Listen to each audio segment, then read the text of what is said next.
전 세계 코로나19 확진자 수가 100만 명을 넘어선 가운데 미국 내 감염자 수가 폭증하면서 글로벌 증가세를 이끌고 있습니다. 현재 미국 내 감염자 수는 23만 명인데 하루 새 3만여 명이 증가했습니다. 네, 워싱턴 연결해 자세한 상황 짚어보겠습니다. 윤석 특파원. 네, 워싱턴입니다. 네, 미국 내 코로나19 상황이 말 그대로 악화일로를 걷고 있죠. 그렇습니다. 미국 존스 홉킨스 대학 코로나19 정보센터는 이일 현재 미국 내 확진자를 23만 6천여 명, 사망자는 5,600여 명으로 집계했습니다. 하루 전보다 무려 3만여 명이 증가한 건데요. 증가 속도도 빨라지고 있어 집계 상황이 시시각각 변하고 있습니다. 전 세계 코로나19 확진자가 100만 명을 넘어선 것도 최다 발병국인 미국 내에서 코로나19 확산세가 진정되지 않고 있기 때문으로 해석됩니다. 상황이 급속도로 악화하면서 자택 대피령에 소극적이던 일부 남부 지역 지도들도 속속 행정명령을 발동하고 있습니다. CNN 방송은 미국 인구의 95.9%인 약 3억 1,500만 명을 대상으로 자택 대피명령이 시행되고 있거나 곧 발효될 예정이라고 보도했습니다.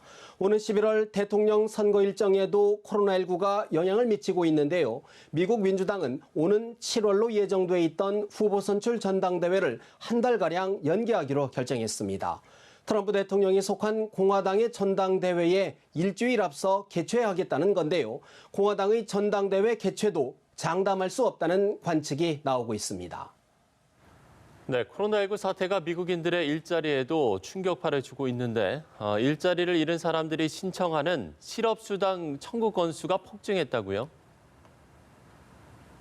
그렇습니다. 미국 노동부는 3월 넷째 주 실업수당 청구 건수가 665만 건을 기록했다고 발표했습니다. 사상 최대를 기록했던 전주의 청구 건수의 2배를 웃도는 것인데요. 단 2주 사이에 1,000만 명가량이 일자리를 잃은 겁니다.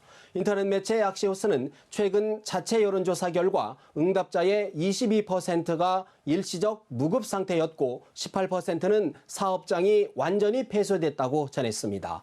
재취업 지원업체인 CGNC 보고서에 따르면 엔터테인먼트 부분과 레저 부분이 가장 큰 타격을 입었고 서비스업과 유통업도 감원 규모가 많은 것으로 분석됐습니다.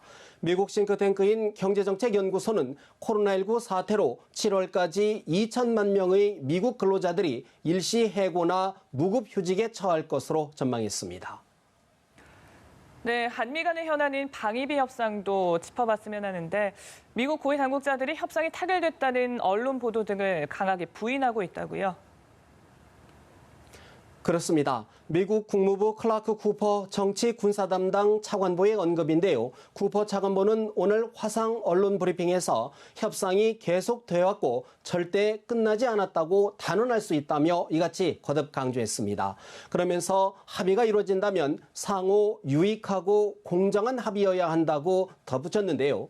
협상이 잠정 타결됐다는 일부 관측을 부인하는 동시에 한국의 추가 부담을 압박한 것으로 해석됩니다.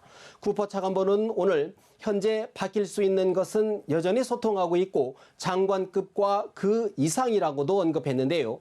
실무대표단 간에는 협상이 사실상 마무리됐지만 고위급에서 최종 조율이 이루어지고 있다는 해석이 가능해 보입니다. 일각에서는 미국 내 코로나19 확산으로 11월 재선 가도에 경고등이 켜진 트럼프 대통령이 실무 합의안에 제동을 걸고 있는 것 아니냐는 관측도 나옵니다. 지금까지 워싱턴에서 전해드렸습니다.